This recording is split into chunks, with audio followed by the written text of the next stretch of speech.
화두는 공정성입니다. 2018년 은행권 채용 비리 문제가 불거지면서 채용 공정성은 한국 사회의 중요 화두로 자리 잡았습니다. 그러면서 AI 면접이 도입되었죠.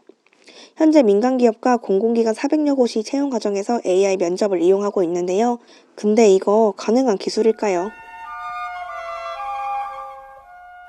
마이다스 IT의 AI 면접이 대부분 또 많이 쓰이는데, 인적성 검사하는 게임이랑 영상에 나오는 얼굴, 목소리, 표정 변화 이런 거를 이제 평가해서 점수를 매기고, 이렇게 두 가지로 나뉘는데, 이게 얼마나 정확한지를 확인할 수가 없는 거.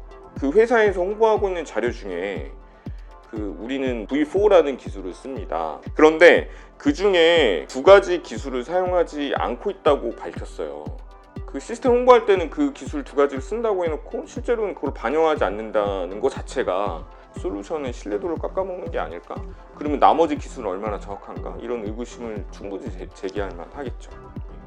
사람의 표정 변화 또는 목소리 톤, 음색 이런 걸 통해서 이 사람이 어떤 잠재적인 역량을 갖고 있고 이 사람이 어떤 직군에 어울리고 이렇게 평가가 나온다는 게 과연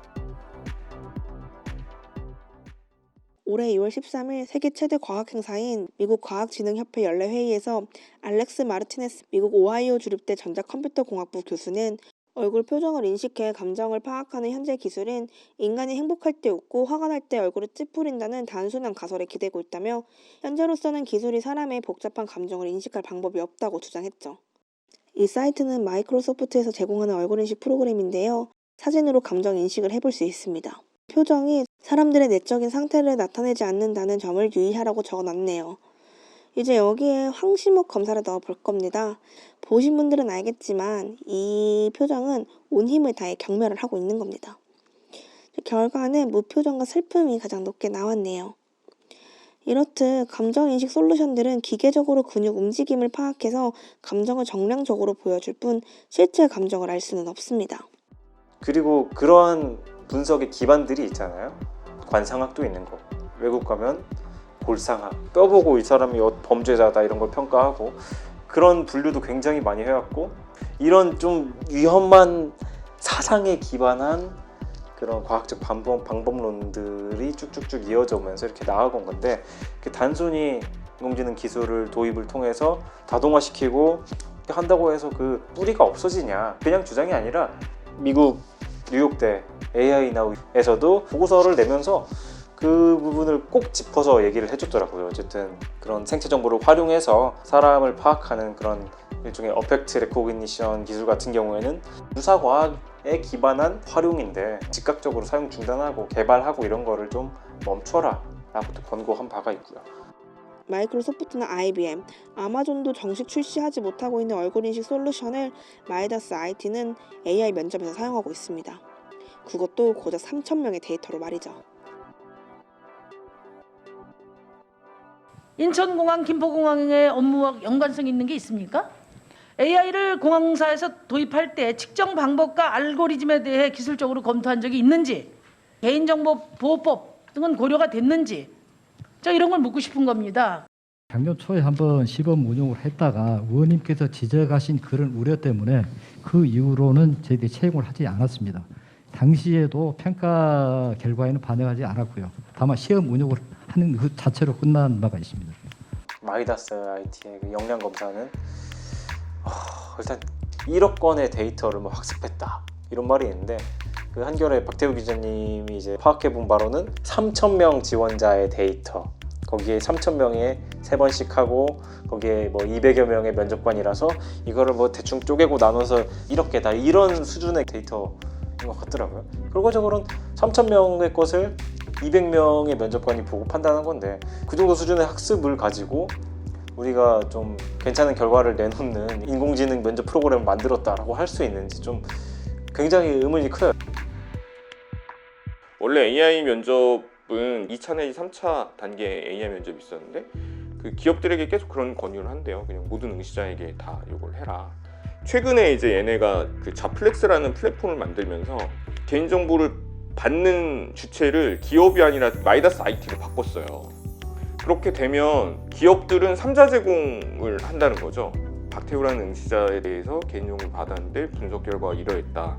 이 분석 결과는 제3자인 기업에게 넘겨주겠다. 이제 이런 방식으로 된다는 거죠. 그렇게 되면 앞으로 응시자의 데이터를 사용할 수 있겠죠. 그 개인정보 수집 동의서에도 그런 내용을 써놨더라고요.